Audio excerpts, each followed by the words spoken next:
नमस्कार, मी प्रणाली भोसले. माझे कोकणच्या बातमीपत्रात आपल्या सर्वांचं मनपूर्वक स्वागत करते. बातमीपत्राला सुरुवात करण्याआधी पाहूयात हेडलाईन्स. शिवथर शाळेच्या इमारतीचा स्लॅब कोसळला, खांबांना मोठे तडे, सुरक्षिततेचा प्रश्न गंभीर, विद्यार्थ्यांचा जीव धोक्यात असल्याची चिंता. आंबेनळी घाटातील सुरक्षेवर प्रश्नचिन्ह, रुंदीकरणाच्या कामात निष्काळजीपणाचा आरोप, रस्त्यालगतचे खड्डे, अपघाताला निमंत्रण. अलिबाग पनवेल शिवशाही बसचा अपघात, सुमारे 40 प्रवासी थोडक्यात बचावले, बस रस्त्याखाली पलटल्यानं खळबळ. आणि तळोजात देह व्यापार रॅकेटचा पर्दाफाश, 9 पीडित महिलांची सुटका, लॉज व्यवस्थापकासह 3 अटक. पाहूया सविस्तर वृत्त. रायगड जिल्ह्यातील महाड तालुक्यातील श्री समर्थ रामदास विद्या मंदिर शिवथर माध्यमिक शाळेच्या इमारतीत स्लॅबचा काही भाग कोसळल्याचा आणि खांबांना मोठे तडे गेल्याचा प्रकार समोर आल्याचा दावा स्थानिकांकडून करण्यात आला. या घटनेमुळे विद्यार्थ्यांच्या सुरक्षिततेबाबत पालकांनी गंभीर चिंता व्यक्त केली आहे. या शाळेत सुमारे 70 ते 80 विद्यार्थी शिक्षण घेत असल्याचे सांगण्यात येते. विद्यार्थ्यांच्या सुरक्षिततेसाठी तातडीने उपाययोजना कराव्यात, तसेच नव्या शाळेच्या इमारतीसाठी संबंधित संस्थेकडे वारंवार निवेदने दिल्याचा देखील दावा करण्यात आला. या प्रकरणाची संबंधित संस्था आणि प्रशासनाने तातडीने पाहणी करून आवश्यक कारवाई करावी अशी मागणी पालक आणि ग्रामस्थांनी केली आहे. आता या मागणीकडे संचालक आणि प्रशासन गांभीर्याने लक्ष देणार की दुर्लक्ष करणार याकडे सर्वांचं लक्ष लागलंय. 24 ऑगस्ट 2020 रोजी रायगड जिल्ह्यातील महाड येथील तारिक गार्डन इमारत कोसळून झालेल्या दुर्घटनेत 16 जणांचा मृत्यू तर 9 जण गंभीर जखमी झाले होते. या दुर्घटनेनंतर बेघर झालेल्या 32 सदनिकाधारकांनी न्यायालयात धाव घेतली होती. आता या प्रकरणात महाड येथील दिवाणी न्यायालय वरिष्ठ स्तर यांनी महत्त्वपूर्ण निकाल देत जमीन मालकाचा दावा फेटाळून लावला असून सहकारी गृहनिर्माण संस्थेची नोंदणी आणि जमीन अभिहस्तांतरण दस्त कायदेशीर असल्याचे स्पष्ट केले आहे. या निकालानंतर रहिवाशांना मोठा दिलासा मिळाला असला तरी पुनर्विकासाचा प्रश्न अद्याप कायम आहे. या संदर्भात आयोजित पत्रकार परिषदेत ॲडव्होकेट सुरभी मेहता गुरव यांनी मुख्यमंत्री यांच्याकडे पुनर्विकासाला शासनाची मंजुरी देऊन बेघर झालेल्या कुटुंबांना लवकरात लवकर घरे उपलब्ध करून द्यावी अशी मागणी केली. पत्रकार परिषदेला तारिक गार्डन गृहनिर्माण संस्थेचे पदाधिकारी आणि महिला सदस्य मोठ्या संख्येने उपस्थित होते. 32 फ्लॅट आता तिथे मी म्हणजे 32 फ्लॅट हे बिल्डरनी विकले आणि 8 फ्लॅट हे माझे शिल्लक आहेत. तर मला ही जी सोसायटी झाली आहे ही बेकायदेशीर आहे, हे अभिहस्तांतर दस्त बेकायदेशीर आहे आणि हे सर्व रद्द होण्यासाठी म्हणजे डी रजिस्टर करण्यात यावे यासाठी दावा दाखल केला. सर्व बाजूच्या सुनावण्या होऊन 2 सुनावण्या झाल्या. सर्व सुनावण्या कागदपत्रांची पडताळणी झाली आणि मग दिनांक 18/7/2026 रोजी माननीय न्यायालय दिवाणी न्यायालय वरिष्ठ स्तर यांनी निकाल दिला. एक्झिबिट 33 खाली तो निकाल दिलेला आहे.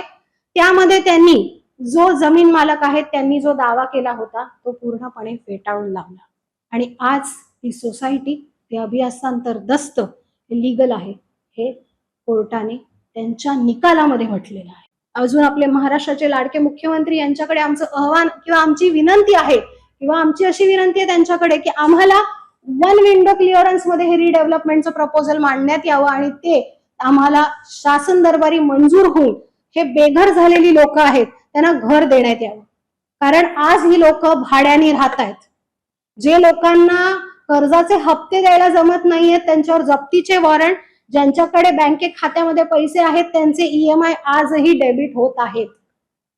त्यामुळे आम्हाला रिडेव्हलपमेंटची खरंच गरज आहे. आंबेनळी घाटातील पोलादपूर ते वाडा दरम्यान सुरू असलेल्या रस्त्याच्या रुंदीकरणाच्या कामादरम्यान सुरक्षेच्या उपाययोजना अपुऱ्या असल्याचा आरोप स्थानिक नागरिकांकडून करण्यात येत आहे. सुरेंद्र इन्फ्रा कंपनीकडून हे काम सुरू असून पावसाळ्यात रस्त्यालगत करण्यात आलेले मोठे खड्डे, चिखल तसेच रेडियम, साईड पट्टी आणि बॅरिकेड्सचा अभाव यामुळे रात्रीच्या वेळी अपघाताचा धोका वाढल्याचं नागरिकांचं म्हणणं आहे. सध्या घाट वाहतुकीसाठी बंद असला तरी देखील स्थानिक नागरिक या मार्गाचा नियमित वापर करत आहेत.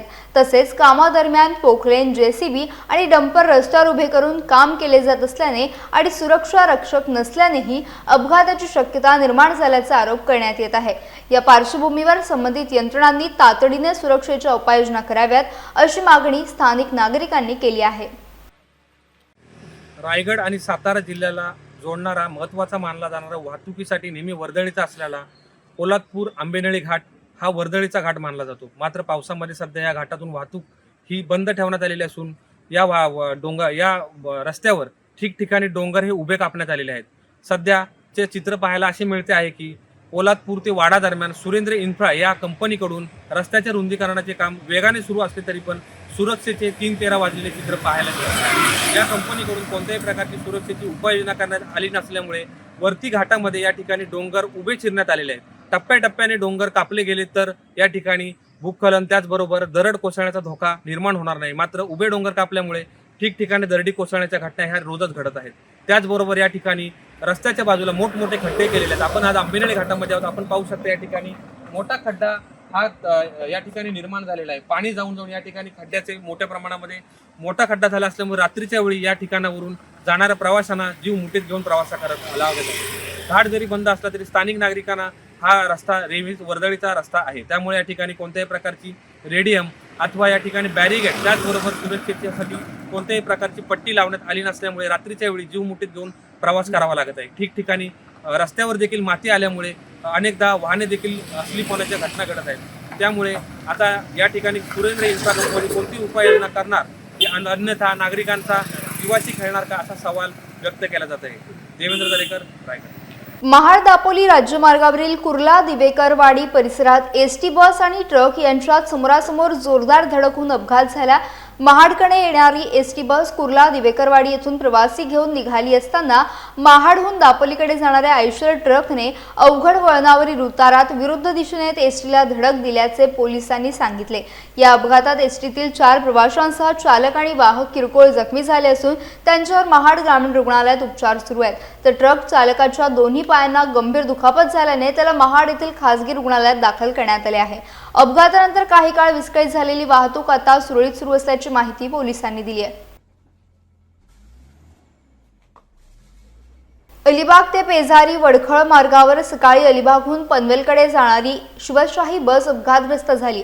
चालकाचे नियंत्रण सुटल्याने बस रस्त्याखाली पलटल्याची प्राथमिक माहिती समोर आली आहे. या बसमध्ये प्रवास करणारे सुमारे 40 प्रवासी सुदैवानं थोडक्यात बचावले असून मोठी जीवितहानी टळली आहे. अपघातानंतर काही प्रवाशांनी बसच्या काचा फोडून बाहेर पडण्याचा प्रयत्न केला. घटनेची माहिती मिळताच स्थानिक नागरिक, पोलीस आणि मदत पथके घटनास्थळी दाखल होऊन बचाव कार्य हाती घेण्यात आले आणि प्रवाशांना सुरक्षित बाहेर काढले. जखमींना प्राथमिक उपचारासाठी जवळच्या रुग्णालयात हलवण्यात आले असून कोणतीही जीवितहानी झालेली नाही. अपघातामुळे काही काळ वाहतुकीवर परिणाम झाला होता. या अपघाताचं नेमकं कारण अद्याप स्पष्ट झालं नसून पोलीस पुढील तपास करत आहेत.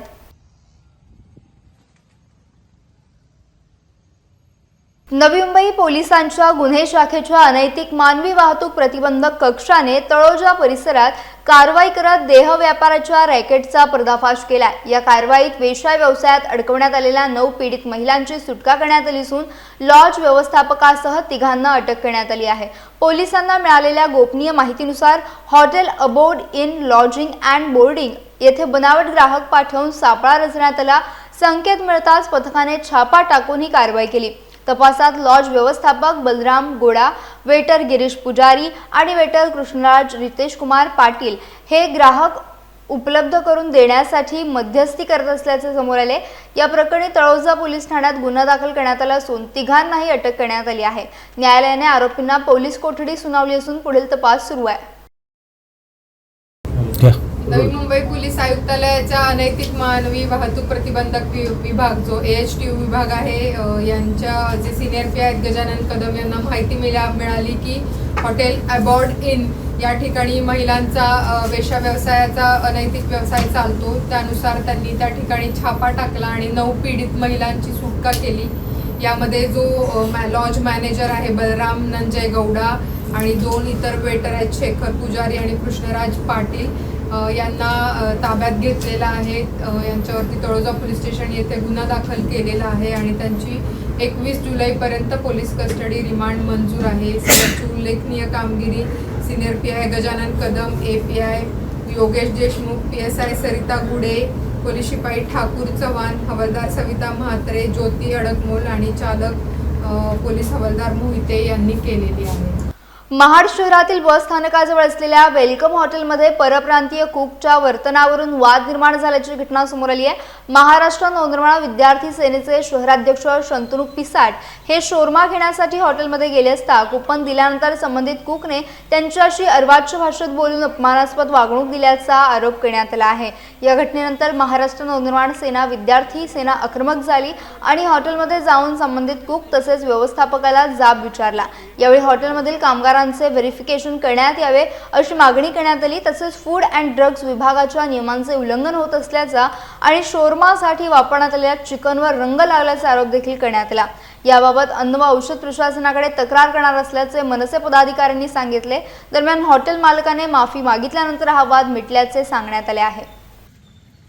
काही तिथं खाण्याच्या वस्तू खरेदी गेले असता त्या ठिकाणी असं निदर्शनास आले की तिथे एक कामगार मजूर आहे, तो अर्वच्य भाषेमध्ये आणि सर्वात महत्त्वाचं म्हणजे हिंदीमध्ये आमच्या पदाधिकाऱ्याशी एकदम उद्धटपणे बोलत होता। आज महाराष्ट्रामध्ये सर्वात मोठा मुद्दा हाच आहे की कुठेतरी मराठी माणूस या गोष्टीकडे कुठेतरी दुर्लक्ष करत आहे की बाबा बाहेरचे परप्रांतीय येऊन आपल्यावरती मजुरी करून जात आहे। पण आज ही गोष्ट महाडमध्ये उघडीस आपण केलेली आहे। आज तरी ह्यापुढे अशी कुठली घटना महाडमध्ये घडली तर महाराष्ट्र नवनिर्माण सेना त्या गोष्टीला अजिबात थारा देणार नाही। मनसे स्टाईलनी त्या व्यक्तीला आणि जो कोण संबंधित हॉटेल मालक असेल किंवा कोणी असेल त्या व्यक्तीला मनसे स्टाईलने उत्तर 100% दिलं जाईल। वेलकम हॉटेल इथे मी आज शोरमा घ्यायसाठी गेलो होतो। तिथं आपण म्हणजे त्यांचे शोरमा घेण्यासाठी तिथे कुपन सिस्टीम आहे, तर त्या कुपन सिस्टीममधनं मी एक कुपन काढले। त्यानंतर ते कुपन घेऊन जिथं जो शोरमा बनवणारा जो म्हणजे कुक आहे त्या कुकजवळ मी कुपन द्यायला गेलो। कुपन द्यायच्या वेळेला त्या कुकनी म्हणजे माझ्याजवळ म्हणजे परप्रांतीय कुकनी माझ्याजवळ अर्वाच्य भाषेत असं उत्तर केले की तुम्हाला घ्यायचं असेल तर घ्या, आपको लेण्यात लो नाही तो मत लो, असे उत्तर जे करतायत त्या म्हणजे मला एकच सांगणं आहे की हे जे परप्रांतीयांचा जो एवढा जो माज वाढला आहे ना, हा माज यांचा जिरवलाच पाहिजे आणि त्यासाठी ह्याच्या पुढे मनसे आक्रमक होणार आहे। पेण नगरपालिकेच्या सर्वसाधारण पाणी प्रश्नावर विरोधी पक्षाच्या नगरसेवकांनी आक्रमक भूमिका घेत प्रशासनाला धारेवर धरले। माजी उपनगराध्यक्ष तथा विद्यमान नगरसेवक संतोष शृंगारपुरे यांच्यासह नगरसेवक भूषण कडू, संजय म्हात्रे, सद्दाम भोईर आणि नगरसेविका सुजाता डाकी यांनी गळ्यात पाट्या घालून पेण नगरपालिकेविरोधात निषेध नोंदवला। शहरात नागरिकांना मिळणारे पाणी पिण्यायोग्य नसून दैनंदिन वापरासाठी देखील अयोग्य असल्याचा आरोप करत दूषित पाण्यामुळे नागरिकांच्या आरोग्याशी खेळ सुरू असल्याचा सवाल त्यांनी उपस्थित केला। तसेच प्रशासनाकडून केवळ आश्वासने दिली जात असून प्रत्यक्ष उपाययोजना होत नसल्याचा आरोपही करण्यात आला। पाणी प्रश्न तातडीने मार्गी लावला नाही तर नगरपालिकेसमोर ठिय्या आंदोलन करण्यात येईल असा इशारा नगरसेवकांनी दिला। जनरल बोर्डमध्ये बगल देण्यासारखाच झालेला विषय, कारण की गेले आपलं हेटवणं प्राधिकरण जो पाणी सोडतं तो प्रत्येक पत्रव्यवहार करतो नगरपालिका परिषदेला की बाबा यावेळी आम्ही पाणी सोडणार नाही, त्यामुळे तुमची पाण्याची सोय तुम्ही करा। परंतु नगर परिषद ही याच्यावर कानाडोळा करत आली आहे आणि हे आजवर तेच आहे। आताही त्यांनी शेवटचा पेपर दिले त्यांनी की बाबा आम्ही पुढच्या डिसेंबर पासून पाणी सोडणार नाही, आमचा कालव्याचं काम चालू आहे, बंदिस्त पाईपलाईन चालू आहे, त्याच्यामुळे आम्ही पाणी सोडू शकत नाही, त्यामुळे तुमची पर्यायी व्यवस्था चालू करा। परंतु आताही तेच विषय मिळाला की आपण आंबेगाव धरणाचं पाणी घेतोय, हे करतोय ते करतोय, ही योजना आणतोय, 150 कोटी आपण संपवतोय, परंतु ती 2 वर्षापूर्वीची योजना आहे। प्रशासना काळात झालेला ठराव आहे, जो ठराव अजूनपर्यंत पूर्ण नाहीये। म्हणजे प्रशासन याच्यामध्ये हलगर्जीपणा करत आहे, कारण की पेण सारख्या ठिकाणी चहा सारखा पाणी मिळतोय ही खेदाची बाब आहे। आणि तो आता आम्हाला जर नाहीच झाला तर आम्हाला मोठा उद्रेक करायला लागेल आणि मोठ्या जनसमुदायाने इथे आम्हाला उपोषण करायला लागेल, आक्रोश मोर्चा करायला लागेल। आज पेण नगर परिषदेमध्ये जनरल बोर्ड होतं, त्याच्यामध्ये जे काही विषय दिलेले होते त्या विषयामध्ये आता पेणच्या जनतेला आता आपण चॉकलेटी पाणी प्यायला देतोय, त्या संदर्भात आम्ही विषयामध्ये तिथे मागणी केली की काही करून हे पाणी जे आहे हे पाणी कुठल्याही परिस्थितीत स्वच्छ मिळण्यासाठी तुमच्या उपाययोजना काय आहेत। त्यांनी जे काय सांगितलं ते आम्हाला काही पटलं नाही, कारण बरेच वर्ष ती स्कीमचं काय त्यांचं सँक्शन चालू आहे, राज्य स्तरावर चाललेलं आहे। पण आम्ही त्याच्यामध्ये सूचना केली होती की बाबा तुम्ही आता आंबेगाव धरणावरनं पाईपलाईन अर्जंट टाका आणि लोकांना पुरेसं पाणी द्या। सध्या तुम्हाला ते देणं गरजेचं आहे, कारण आज पाणी जे येतंय ते संपूर्ण खराब आहे, लोकांची रोगराई झालेली आहे सगळीकडे। आज लोकांना रोगराईमध्ये राहावं लागतंय पाण्याच्या विना, ही परिस्थिती आता आहे। त्याच्यावरनं आम्ही आज आवाज उठवला होता। त्या आवाजामध्ये आम्हाला ज्या पद्धतीने आम्हाला जनतेची बाजू सांगायची होती आणि पिण्याचं पाणी किती महत्वाचं आहे हे आम्ही आज तिथे महत्त्वाचं सांगितलं। दिल्लीतील जंतर मंतर येथे आंदोलन करणाऱ्या विद्यार्थ्यांवर झालेल्या कथित लाठीचार्जच्या निषेधार्थ पेणमध्ये आवाज पेणचा मंचच्या वतीनं अहिंसक लक्षवेधी आंदोलन करण्यात आले। गांधी मंदिर वाचनालय ते पेण नगर परिषद चौक दरम्यान काढण्यात आलेल्या आंदोलनात युवक, युवती, पालक, विद्यार्थी आणि नागरिकांनी मोठ्या संख्येने सहभाग घेतला। नगर परिषदेसमोरील चौकात एकत्रित आंदोलकांनी घोषणाबाजी करून विद्यार्थ्यांवरील कारवाईचा निषेध नोंदवला। तसेच केंद्रीय शिक्षण मंत्री धर्मेंद्र प्रधान यांच्या राजीनाम्याची मागणी करण्यात आली। या आंदोलनात विविध सामाजिक कार्यकर्ते आणि युवक मोठ्या संख्येने उपस्थित होते। हजारो पोरं थोडी पक्षाची आहेत, बिचारी मार खातात, थोडी कुठल्या पक्षासाठी खातात। त्या बिचाऱ्या अभिजित तिपकेने एवढं मोठं हे केलंय, सगळं केलंय, कोणासाठी केलंय, कुठली कसलं फंडिंग, कोण काय करायचं, तुम्हाला फंडिंग बिल्डिंगचं तुम्हाला समजत नाहीये का? इतके लाखो करोडो रुपये कुठून डोनेशन भरणार आहोत आम्ही? आमचं आई नाही, बाप नाही, काय करणार आहोत आम्ही? आमच्यासारख्या माणसाचा विचार करायचे लोकांना काहीच नाहीये। फक्त एकच आमच्याकडे एकच गोष्ट आहे, आमच्याकडे एज्युकेशन आहे। फक्त आम्ही एज्युकेशनच्या भरोशावरती आमचं भविष्य ठरवतो। आमच्याकडे बाप आहे ना, सरकार आमचं आहे ना, कोण आमची माणसं आहेत, कोणच नाही, सगळे भिकाऊ आहेत। फक्त आम्हाला एकच आशा आहे की आमच्याकडे एज्युकेशन आहे, आमच्या डिग्रीमुळे आम्ही कुठेतरी जाऊ शकतो। पण ते पण जर विकत घेत असतील तर आम्ही काय करायचं? तुम्हाला फक्त 20 जणांना जीव गेलं दिसतंय, 20 आकडा नाही नसून तुम्हाला पण माहिती का आकडा जास्त आहे म्हणून, पण कोण बोलणार नाही का? बोलणार नाही आम्ही अमुक पक्षाचे, आम्ही तमुक पक्षाचे आहोत आम्ही। मग काय करणार आहात तुम्ही? तुमची पोरं नाही का शिकत? सांगा फक्त। पक्षाचा इथे काहीच लेनदेन नाहीये, तुम्ही फंडिंग बिल्डिंग बोलते त्याचं पण लेनदेन नाहीये। एवढी हजारो लोक कुठल्या फंडिंग बिल्डिंग साठी आले नाहीत, बिचारे मार खात आहेत। दिल्लीतील जंतर मंतर येथे नीट परीक्षा, गैरव्यवहार, शिक्षण क्षेत्रातील विविध अनियमितता आणि तरुणांच्या बेरोजगारी विरोधात सुरू असलेल्या आंदोलनात आता देशभरातील तरुण सहभागी होत आहेत। शिक्षण व्यवस्थेत सुधारणा आणि तरुणांच्या हक्काचा रोजगार मिळावा या प्रमुख मागण्यांसाठी सुरू असलेल्या आंदोलनात रत्नागिरी जिल्ह्यातील गुहागर तालुक्यातील काही तरुणांनी देखील गेल्या 2 दिवसांपासून सक्रिय सहभाग नोंदवलाय। आंदोलनात सहभागी झालेल्या गुहागरच्या प्रथमेश बारटक्के यांनी दिल्लीतील परिस्थितीची माहिती देताना आंदोलनादरम्यान झालेल्या कथित लाठीचार्जचा निषेध व्यक्त केला। हे आंदोलन केवळ स्वतःसाठी नसून पुढील पिढीच्या शैक्षणिक आणि उज्ज्वल भविष्यासाठी असल्याची भूमिका त्यांनी मांडली। तसेच गुहागरसह संपूर्ण रत्नागिरी जिल्ह्यातील तरुणांनी या आंदोलनात मोठ्या संख्येने सहभागी व्हावा असं आवाहन देखील त्यांनी केलंय। आम्ही आलेलो आहोत रत्नागिरी जिल्हा आणि गुहागर तालुक्यामधून आमचे सहकारी आलेले आहेत। तर या प्रोटेस्टसाठी आम्ही परवा आलेलो आहे आणि प्रोटेस्ट हे शांतीपूर्ण आम्ही केलेले आहे। पण या प्रोटेस्टवरती दिल्ली पोलिसांनी जो लाठीचार्ज केला आहे त्याचा आम्ही निषेध करतो आणि याच्यापुढे अशा कुठल्याही प्रकारची कारवाई करताना दिल्ली पोलीस विचार करेल, केंद्रीय प्रशासन विचार करेल या गोष्टीवरती आणि याचा सकारात्मक परिणाम नक्कीच पुढच्या पिढीला होईल असं मी आशावाद व्यक्त करतो। आणि जे आम्ही आता आलेलो आहोत अशाच पद्धतीने प्रत्येक देशातल्या लोकांनी आता रस्त्यावरती युवकांनी उतरण्याची गरज आहे। कृपया हे सर्व समजून घ्या आणि हे फक्त शिक्षणासाठी चालू आहे, बाकी कुठल्याही गोष्टी चालू नाही आहे। प्रत्येक पक्षातल्या मुलांना त्याचा फायदा होणार आहे। त्याच्यामुळे सर्व युवकांनी या आंदोलनाला पाठिंबा देऊन या रस्त्यावरती उतरणं गरजेचं आहे आणि या जागा दाखवण्याची गरज आहे। कुडाळ नगरपंचायत मधील सत्ताधारी भाजपच्या ज्येष्ठ नगरसेविका संध्या प्रसाद तेरसे यांनी आपल्या नगरसेवक पदाचा तडकाफडकी राजीनामा दिलाय। जिल्हाधिकाऱ्यांकडे हा राजीनामा पत्र सादर करण्यात आले। हिंदू कॉलनी येथील 141 गुंठे जमीन नगरपंचायतच्या ताब्यातून मुख्याधिकाऱ्यांच्या हलगर्जीपणामुळे गेल्याचा आरोप त्यांनी यापूर्वी केला होता। या प्रकरणी त्यांनी 10 जुलै रोजी नगरपंचायतसमोर उपोषण देखील केलं होतं। संबंधित जागा पुन्हा नगरपंचायतच्या ताब्यात मिळावी यासाठी त्यांनी सातत्यानं पाठपुरावा करत विशेष सभेतही आक्रमक भूमिका मांडली होती। तसेच जिल्हाधिकाऱ्यांकडे चौकशी आणि कारवाईची मागणी केली होती। मात्र या प्रकरणात प्रशासनाकडून कोणतीही कारवाई न झाल्याचा आरोप करत त्यांनी नगरसेवक पदाचा राजीनामा दिला। त्यांच्या निर्णयामुळे कुडाळच्या राजकीय वर्तुळात मोठी खळबळ उडाली आहे।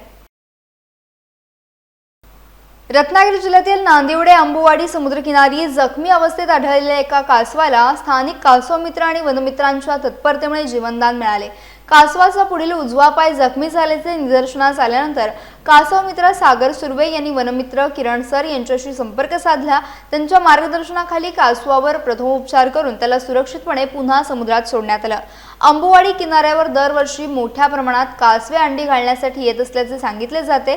या पार्श्वभूमीवर या किनाऱ्याला शासनाने अधिकृतपणे कासवांचे माहेरघर म्हणून घोषित करून संवर्धनासाठी विशेष संरक्षण द्यावे अशी मागणी ग्रुप ग्रामपंचायत नांदिवडेचे माजी सरपंच गुरुनाथ सुर्वे यांनी केली आहे. अंबुवाडी किनाऱ्याचे जैवविविधतेच्या दृष्टीने महत्त्व अधोरेखित करत संवर्धनासाठी ठोस उपाययोजनांची अपेक्षा व्यक्त करण्यात आली.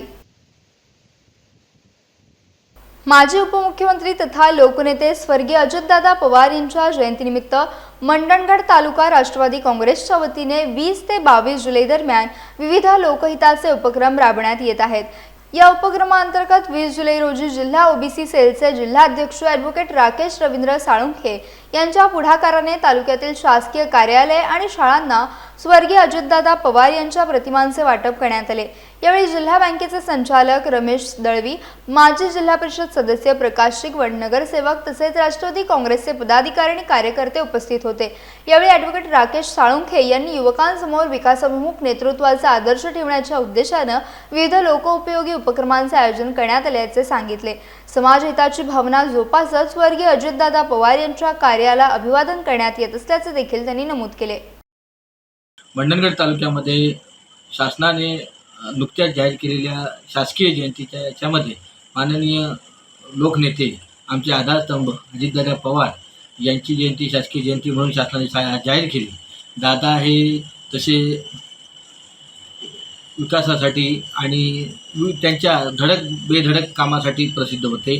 त्यांचं चालतं बोलतं इंजिन, विकासाचं चालतं बोलतं इंजिन म्हणून आम्ही दादांचा बघायचो. आणि दादांचीच प्रेरणा तालुक्यातील सर्व शासकीय कर्मचारी आणि नागरिकांनी घ्यावी यासाठी आम्ही पूर्ण राष्ट्रवादी काँग्रेस पार्टी मंडणगड माझ्या वतीने आमच्या सहकार्य प्रकाशजी शिगवण असतील, रमेशदादा दळवी असतील, बाहेश लाकेन असेल, अनिल गरडकर असेल, साईराज सावंत असेल, नगरसेवक हरीश मर्चंडे असतील, सुभाष सापटे असतील, भरत उकळे असतील, आम्ही सगळ्यांनी सर्वच शासकीय कार्यालयांमध्ये दादांची प्रतिमा भेट दिलेली आहे. जेणेकरून शासनाच्या आदेशानुसार जयंतीच्या निमित्त दादांच्या प्रतिमेचं पूजन होऊन ते प्रथमदर्शनी कार्यालयांमध्ये लावून त्याची प्रेरणा कर्मचारी आणि सर्वच नागरिक घेऊन दादांच्या वाटचालीप्रमाणेच आपल्या ध्येय उद्दिष्ट समोर ठेवून चांगलं काम करतील यासाठी आम्ही त्या प्रतिमा प्रत्येक तालुक्याच्या शाळांना आणि कार्यालयांना दिलेली आहे. रत्नागिरी जिल्ह्यातील खेड तालुक्यात अजिमभाई सुर्वे यांच्या नेतृत्वाखाली छात्रों की गूंज कार्यक्रम उत्साहात पार पडला. या कार्यक्रमाला फैजल देसाई, बशीर मुजावर, तौफिक पोत्रिक, सीमा शिंदे, सुवर्णा गमरे, खलील पोफळणकर, गणी मोटलेकर यांच्यासह बहुसंख्य कार्यकर्ते उपस्थित होते. कार्यक्रमाला विद्यार्थी आणि पालकांनी उत्स्फूर्त प्रतिसाद देत मोठ्या संख्येने सहभाग नोंदवला. उपस्थित मान्यवरांनी विद्यार्थ्यांशी संवाद साधत कार्यक्रमात सहभाग घेतला. कार्यक्रमाच्या यशस्वी आयोजनाबद्दल उपस्थितांचे आभार जनरल सेक्रेटरी प्रफुल्ल शेवरकर यांनी मानले. मुख्यमंत्री देवेंद्र फडणवीस यांच्या वाढदिवसानिमित्त पेण येथे सुहित जीवन ट्रस्ट संचलित सुमंगल मतिमंद मुलांची शाळा आणि एकलव्य व्यावसायिक प्रशिक्षण केंद्र यांच्या संयुक्त विद्यमाने अक्षमतेकडून क्षमतेकडे या उपक्रमाअंतर्गत विशेष मुलांसाठी छत्री, पेंटिंग आणि रंगसंगती कार्यशाळेचे आयोजन करण्यात आलं. या कार्यशाळेला पद्मश्री अच्युत पालव यांनी प्रमुख मार्गदर्शक म्हणून उपस्थित राहून विद्यार्थ्यांशी संवाद साधला. योग्य संधी आणि प्रोत्साहन मिळाल्यास विशेष मुलेही आपल्या कर्तृत्वाने वेगळी ओळख निर्माण करू शकतात असा संदेश त्यांनी दिला. विद्यार्थ्यांनी रंगसंगती आणि कल्पकतेचा सुंदर आविष्कार साकारत आकर्षक छत्र्या रंगवल्या. कार्यक्रमाच्या समारोपावेळी अच्युत पालव यांच्या हस्ते विद्यार्थ्यांना रेनकोटचे वाटप करण्यात आले. विशेष मुलांच्या व्यक्तिमत्व विकासाला चालना देत त्यांच्या सुप्त कलागुणांना व्यासपीठ उपलब्ध करून देण्याचा या उपक्रमाचा मुख्य उद्देश असल्याचे संस्थेच्या वतीने सांगण्यात आले. खेड शहरालगत असलेल्या चिंचघर शेत परिसरात साचलेल्या पाण्यात मोठ्या प्रमाणात मगरींचा वावर आढळून येतोय. या पाण्यात अनेक मोठ्या मगरी मुक्तपणे फिरताना दिसत असून एका मगरीच्या छोट्या पिल्लाचेही दर्शन कॅमेऱ्यात कैद झाले. त्यामुळे परिसरातील नागरिकांमध्ये भीतीचं वातावरण निर्माण झालंय. या भागातून नागरिकांची आणि शेतकऱ्यांची नियमित ये-जा होत असल्याने सुरक्षिततेचा प्रश्न ऐरणीवर आलाय. संभाव्य धोका लक्षात घेऊन वन विभागाने तातडीने पाहणी करून योग्य ती उपाययोजना करावी अशी मागणी स्थानिक नागरिकांकडून करण्यात येते. सध्या परिसरातील परिस्थितीकडे नागरिकांचे लक्ष लागले असून वन विभागाच्या पुढील कारवाईची प्रतीक्षा आहे. नमस्कार, आज खेडमध्ये आहोत आणि खेडमध्ये हा पाऊस सुरू झाल्यानंतर बराच वेळा पूर परिस्थिती आपण पाहिलेली आहे. आज पूर परिस्थिती नाही आहे, पण पूर येऊन गेल्यानंतरची ही स्थिती आहे. हे मागच्या बाजूला जे तुम्ही बघताय ही भात शेतीचा सगळा हा परिसर आहे. अगदी बाजूला भटविट्टी आहे, परंतु या भात शेतीमध्ये हे पाणी साचलेलं आहे. म्हणजे पुराचं पाणी येऊन या ठिकाणी साचलेलं आहे. परंतु इथे एक अजून भयानक स्थिती अशी पाहायला मिळते की या पाण्यामध्ये असंख्य अशा मगरी ह्या नेहमीच पाहायला मिळतात. त्यातीलच एक चित्र आहे की या बांधावरती एक छोटंसं मगरीचं पिल्लू बाहेर आलेलं आहे. बऱ्याच वेळा या बांधावरती अनेक मगरी ह्या वावरत असतात आणि ह्या आता आपण या ठिकाणी पाहतोय. खरं तर धोका असा आहे की वरच्या बाजूला जी शेती आहे, भात शेती, या भात शेती मध्ये अनेक शेतकरी येत असतात आणि ह्या शेतकऱ्यांना खऱ्या अर्थाने या सगळ्याचा धोका संभवू शकतो. या माध्यमातून आपण एवढंच आवाहन करू शकतो या शेतकऱ्यांना की या परिसरात येत असताना आपण अशा प्रकारच्या या परिस्थितीपासून सावध राहिलं पाहिजे, याची काळजी घेतली पाहिजे. कारण बऱ्याच वेळा या मगरींचा वावर या पाण्यामध्ये आपल्याला पाहायला मिळतोय आणि त्यातीलच हा क्षण आज या ठिकाणी आपण पाहत आहोत. बाळू सनगरे, माझे कोकण, खेड, रत्नागिरी. रायगड जिल्ह्यातील रोहा येथे वरदाई चॅरिटेबल ट्रस्ट संचलित वरदा सुनील तटकरे संगीत नृत्य व कला अकॅडमीचे उद्घाटन उत्साहात पार पडले. खासदार सुनील तटकरे, आमदार अनिकेत तटकरे आणि मंत्री अदिती तटकरे यांच्या संकल्पनेतून साकारलेल्या या कला अकॅडमीच्या उद्घाटन सोहळ्याला पार्श्वगायिका वैशाली सामंत, संबळवादक विजय चव्हाण, अभिनेते पुष्कर श्रोत्री यांच्यासह अनेक मान्यवर उपस्थित होते. कार्यक्रमात सुरेल गायन, वाद्यवृंद आणि विविध वाद्यांच्या जुगलबंदीने उपस्थितांची मने जिंकली. या अकॅडमीच्या माध्यमातून रोहा आणि रायगड जिल्ह्यातील नवोदित कलाकारांना संगीत, नृत्य आणि विविध कला क्षेत्रातील दर्जेदार प्रशिक्षण तसेच आपली कला सादर करण्यासाठी व्यासपीठ उपलब्ध होणार आहे. यावेळी वैशाली सामंत यांनी ग्रामीण भागातील कलागुणांना प्रोत्साहन देण्यासाठी हा उपक्रम महत्त्वपूर्ण असल्याचे सांगत आयोजकांचे अभिनंदन केले. उद्घाटन सोहळ्यास विविध क्षेत्रातील मान्यवर आणि नागरिक मोठ्या संख्येने उपस्थित होते. जाखडे नृत्य, दशावतार, खरं नाट्याची सुरुवात ही कोकणापासून तशी म्हटलं तर झाली. नाट्य कलाकार किंवा नाट्य रसिक प्रेक्षक तसं अनेकांनी आपली कला या संबंध देशभरामध्ये, राज्यभरामध्ये अतिशय उत्तम पद्धतीने दाखवली. पण दशावतार असेल, जाखडे नृत्य असेल, ही कोकणाची गेली अनेक वर्षापासूनची परंपरा. अनेक शाहीर आहेत, अनेक ढोलकीवादक आहेत. आम्हाला सर्वांना खचितच या गोष्टीचा अभिमान आहे की जशा आपल्या आवाजाने मंगेशकर कुटुंबियांनी, सुमन कल्याणपूर यांनी संबंध जगभरातल्या रसिकांना खूप मोठ्या प्रमाणावरती आकर्षित केलं, त्यांना त्यांचे कान तृप्त केले. तसं लावणी क्षेत्रामध्ये सुद्धा सुलोचनाबाई चव्हाण, जे आमच्या माणगाव तालुक्यातल्या पोट्यात आमच्या गावातल्या आमच्या माणगावकर आहेत, याचा अभिमान आम्हाला सुद्धा सर्वांना खूप मोठा मिळतो. अलिबाग तालुक्यातील चौंढी ग्रुप ग्रामपंचायत किहिम येथे संयुक्त कचरा व्यवस्थापन केंद्राचे लोकार्पण उत्साहात पार पडले. या उपक्रमामुळे ओला आणि सुका कचरा व्यवस्थापन अधिक प्रभावी होण्यास मदत होणार असून स्वच्छ आणि हरित गावाच्या संकल्पनेला बळ मिळणार आहे. तसेच पर्यटनाला देखील चालना मिळेल असा विश्वास यावेळी व्यक्त करण्यात आला. कार्यक्रमाचे उद्घाटन पिनाकिन पटेल यांच्या हस्ते झाले. अध्यक्षस्थानी सरपंच प्रसाद उर्फ पिंट्या गायकवाड तर उपसरपंच मिलिंद पडवळ प्रमुख अतिथी म्हणून उपस्थित होते. यावेळी ग्रामपंचायत सदस्य, अधिकारी आणि ग्रामस्थ मोठ्या संख्येने उपस्थित होते. प्रकल्पाची माहिती, कचरा व्यवस्थापन प्रक्रियेची प्रात्यक्षिके देखील यावेळी दाखवण्यात आली. कार्यक्रमाच्या समारोपावेळी उपस्थितांना प्लास्टिक कचराकुंडीचे वाटप करण्यात आले आणि स्वच्छ गाव, हरित गाव, शाश्वत भविष्य हा संदेश देण्यात आला. आता लोकांसून सुरू करायचं आहे. तुम्ही आजची वेदर बघा की हे काय प्रकोप आहे नेचरच्या, कुदरतच्या. तर आपण थोडा समजून घरमध्ये जेव्हा कचरा टाकते तेव्हा फक्त ओळा आणि सुका सेपरेट करून सुरुवात केली तर त्याचा लय फायदा होईल पुढे जाऊन. आणि त्याच्यासाठी इथे किहिम पंचायतनी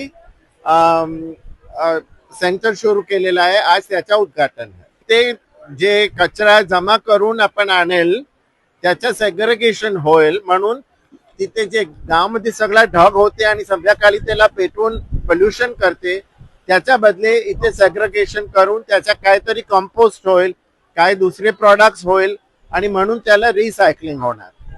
आदिवासी आणि माझ्या सर्व ग्रामस्थांना विनंती हीच असेल की आम्ही तुमच्या घरापर्यंत, दारापर्यंत पोहोचतोय.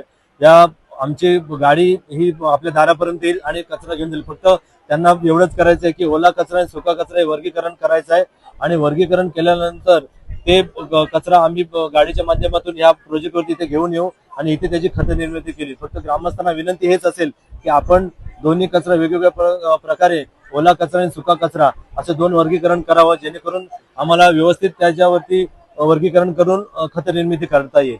धन्यवाद. स्वच्छ भारत मिशन आणि माझी वसुंधरा या अभियानाच्या माध्यमातून देशभरामध्ये स्वच्छता मोहीम राबवली जाते. किहिममध्ये आपले सरपंच पिंट्या दादा जे आहेत त्यांच्या मार्गदर्शनाखाली आता हा संयुक्त कचरा व्यवस्थापन प्रकल्प सुरू झालेला आहे आणि आपल्या किहिमला आणि आजूबाजूच्या किनारपट्टीला पर्यटनाचा एक मोठा वारसा लाभलेला आहे. आणि आपण हे गाव जास्तीत जास्त स्वच्छ करण्याच्या दृष्टिकोनातून कचऱ्याचं वर्गीकरण करून त्याची शास्त्रोक्त विल्हेवाट लावण्यासाठी म्हणून आपण हा प्रकल्प सुरू करणार आहोत. आता तो झालेला आहे, त्याचा आणखीन मोठ्या स्वरूपात देखील पुढच्या 1-2-3 महिन्यामध्ये आम्ही त्याचा विस्तार करणारच आहोत. लांजा येथील कुसुमताई सदाशिव वंजारे महाविद्यालयाच्या नूतन प्राचार्यपदी डॉक्टर सुवर्णा पाटील यांची निवड करण्यात आली असून त्यांचा पदग्रहण सोहळा उत्साहात पार पडला. महाविद्यालयाच्या इतिहासात अधिकृतरित्या पहिल्या महिला प्राचार्य होण्याचा मान त्यांना मिळालाय. न्यू एज्युकेशन सोसायटी लांजाचे पदाधिकारी आणि प्रतिष्ठित मान्यवरांच्या उपस्थितीत त्यांनी हा पदभार स्वीकारला. यावेळी उपस्थितांनी त्यांना पुढील वाटचालीसाठी शुभेच्छा दिल्या. पदभार स्वीकारल्यानंतर डॉक्टर सुवर्णा पाटील यांनी विद्यार्थ्यांच्या सर्वांगीण विकासासाठी आणि महाविद्यालयाच्या प्रगतीसाठी सर्वांच्या सहकार्यानं काम करण्याची ग्वाही दिली. ग्रामीण भागातील विद्यार्थ्यांना गुणवत्तापूर्ण शिक्षण उपलब्ध करून देणे हे आपले प्राधान्य असेल असे त्यांनी सांगितले. कार्यक्रमाला संस्थेचे पदाधिकारी, प्राध्यापक, शिक्षक, शिक्षकेतर कर्मचारी, विद्यार्थी आणि विविध क्षेत्रातील मान्यवर मोठ्या संख्येने उपस्थित होते. डॉक्टर सुवर्णा पाटील श्रीराम कुसुमताई सदाशिव वंजारे महाविद्यालयामध्ये प्राचार्य म्हणून कालच मी पदभार स्वीकारलेला आहे. एक महिला प्राचार्य म्हणून मला न्यू एज्युकेशन सोसायटीच्या पदाधिकाऱ्यांनी ही संधी दिली. त्याबद्दल न्यू एज्युकेशन सोसायटीच्या पदाधिकाऱ्यांना मी धन्यवाद देते की त्यांनी माझ्यावर विश्वास दाखवला. 1996 साली कला आणि वाणिज्य अशा 2 शाखांमध्ये सुरू झालेलं हे लांजा महाविद्यालय आता सध्या वटवृक्षामध्ये रूपांतरित होऊन पाहत आहे. 1996ला 100 विद्यार्थ्यांच्या वर सुरू झालेलं हे महाविद्यालय, या महाविद्यालयामध्ये सध्या हजारो विद्यार्थी पदवी आणि पदव्युत्तर स्तरावर शिक्षण घेत आहे. आत्ता सध्या आमच्या महाविद्यालयामध्ये कला, वाणिज्य, विज्ञान, BCom with account finance, PSc computer science अशा विविध स्तरावर विविध शाखांमध्ये शिक्षण दिलं जातं. गेल्या 30 वर्षामध्ये आमच्या महाविद्यालयामधून पदवी पदव्युत्तर स्तरावर शिक्षण घेतलेले विद्यार्थी विविध कंपन्यामध्ये, विविध शासकीय आणि निमशासकीय कार्यालयामध्ये मोठमोठ्या पदावर कार्यरत आहे. त्याचबरोबर वेगवेगळ्या ॲक्टिव्हिटीज राबवून महाविद्यालयाचा नावलौकिक वाढवण्याचा माझा प्रयत्न असेल. मी माझ्यावर सोपवलेली जबाबदारी पूर्ण क्षमतेने आणि निष्ठेने पूर्ण करण्याचा प्रयत्न करेन. कामोठ येथील MNR स्कूलमध्ये कळंबोली वाहतूक विभागाच्या वतीनं वाहतूक जनजागृती कार्यक्रमाचं आयोजन करण्यात आलं. या उपक्रमात शाळेतील विद्यार्थ्यांना वाहतूक नियमांचे पालन करण्याचे महत्त्व सोप्या भाषेत समजावून सांगण्यात आले. वाहतूक पोलीस अधिकाऱ्यांनी रस्ता ओलांडताना घ्यायची काळजी, वाहतूक सिग्नलचे महत्त्व, झेब्रा क्रॉसिंगचा वापर, हेल्मेट आणि सीट बेल्टचा वापर तसेच रस्त्यावर सुरक्षितपणे वावरण्याचे नियम विद्यार्थ्यांना समजावून सांगितले. यावेळी विद्यार्थ्यांनी देखील उत्स्फूर्त सहभाग घेत वाहतूक नियमांबाबत विविध प्रश्न विचारत संवाद साधला. अशा जनजागृती उपक्रमांमुळे लहान वयातच विद्यार्थ्यांमध्ये वाहतूक शिस्तीची जाणीव निर्माण होऊन ते जबाबदार नागरिक बनण्यास मदत होईल असा विश्वास कळंबोली वाहतूक विभागाने व्यक्त केला. कळंबोली वाहतूक शाखेतर्फे ट्रॅफिक DCP श्री खडे साहेब यांच्या यांच्या आदेशाने सिनियर PI श्री नंदीवट साहेब यांच्या आदेशाने MNR स्कूल या ठिकाणी पोलीस दत्तक योजना योजनेअंतर्गत सर्व लहान शाळेच्या मुलांना वाहतूक नियमाबद्दल प्रबोधन केले. त्या संदर्भात पूर्ण नियमाचे पालन करावे. गाडी चालवत असताना वय वर्ष 18 पूर्ण असल्याशिवाय गाडी चालवू नये. पालकांना सूचना दिल्या की आपण मुलाचं वय 18 वर्षे पूर्ण झाल्याशिवाय त्यांच्या हातात गाडी द्यायची नाही. आणि आम्ही एक आमच्या वाहतूक शाखेतर्फे अशी योजना राबवणार आहे, ज्या मुलाचं 18 वर्ष वय कमी झालेलं आहे त्यांना आमच्या नवी मुंबई वाहतूक तर्फे पोलीस आयुक्तालयातर्फे त्यांना लायसन काढून द्यायची आम्ही जबाबदारी घेतलेली आहे. तरी ही जबाबदारी ज्या मुलाचं वय वर्ष 18 पूर्ण आहे त्यांना आमच्या वाहतूक शाखेतर्फे लायसन काढायचा एक कार्यक्रम ठेवणार आहे. मुख्यमंत्री देवेंद्र फडणवीस यांच्या वाढदिवसानिमित्त भारतीय जनता पार्टी युवा मोर्चा गुहागर तालुक्याच्या वतीनं रक्तदान शिबिराचं आयोजन करण्यात आलं। भाजप प्रदेशाध्यक्ष रवींद्र चव्हाण यांच्या सूचनेनुसार राज्यभर राबवण्यात येणाऱ्या रक्तदान अभियानाचा भाग म्हणून हे शिबिर गुहागर ग्रामीण रुग्णालयाच्या मागील इमारतीत पार पडले। शिबिराचे उद्घाटन भाजपचे विधान परिषद आमदार प्रमोद जठार यांच्या प्रमुख उपस्थितीत झाले। या शिबिरात एकूण 85 जणांची तपासणी करण्यात आली असून त्यापैकी 43 रक्तदात्यांनी प्रत्यक्ष रक्तदान केले। संकलित रक्त शासकीय वैद्यकीय महाविद्यालय आणि रुग्णालय रत्नागिरी यांच्या माध्यमातून स्वीकारण्यात आले। यावेळी भाजपचे उत्तर रत्नागिरी जिल्हाध्यक्ष सतीश मोरे, जिल्हा सरचिटणीस उपसभापती निलेश सुर्वे यांच्यासह पक्षाचे अनेक पदाधिकारी आणि कार्यकर्ते उपस्थित होते। यासह बातमीपत्रात वेळ झाली इथेच थांबण्याची, भेटूयात नवीन बातमीपत्रासह। तोपर्यंत तुम्ही कुठे जाऊ नका, पाहत राहा फक्त माझे कोकण।